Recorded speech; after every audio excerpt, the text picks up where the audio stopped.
Infrastructure is what Africa needs most, and infrastructure is what China is most equipped to provide. Infrastructure-induced economic growth is what Africa is looking for right now, and many African leaders are looking to China to bring their initiatives to their countries. Central players in many of Africa's biggest ticket infrastructure projects, including the 12 billion coastal railway in Nigeria, the 4.5 billion Addis Ababa-Djibouti railway, and the 11 billion mega port and economic zone at Bagamoyo, are being developed via Chinese partnerships. The prediction here is that it doesn't matter to Africa how they make these infrastructure or what terms they must agree with, but rather that they will ally with Chinese based on their necessity to become developed.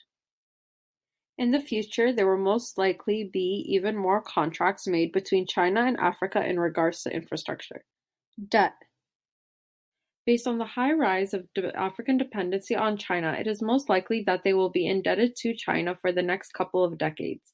These initiatives that are put forth by China are made to help bind countries to China politically and through debt obligations. It creates a form of leverage that China can use to force these countries to support Chinese ambitions globally. These Chinese relations with Africa help to lock in supply relationships with essential resources.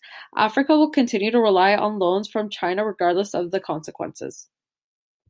An example of this prediction can be seen in the Republic of Congo. The country has since restructured its borrowings from China, which holds about a third, or 2.5 billion, of the Congolese debt by extending the repayment period by an additional 15 years.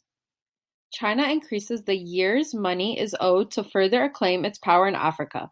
Many of the other countries in Africa that owe debt to China will most likely be unable to pay back their loans and will continue this cycle of extending repayment and furthering Chinese access and power to the continent. Dependency. The African continent currently struggles to develop its domestic economies. As a result, sub-Saharan African countries remain dependent on raw material extractive industries. China-driven commodities over the past decade have reinforced the resource dependence of African states. A prediction thus states that Africa will remain to look for China for loans as it is now heavily dependent on them as a means of extracting the resources and funding.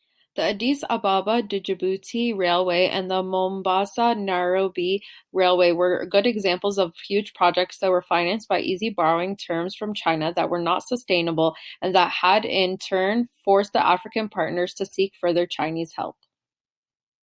Another prediction is that China will move its manufacturing to Africa.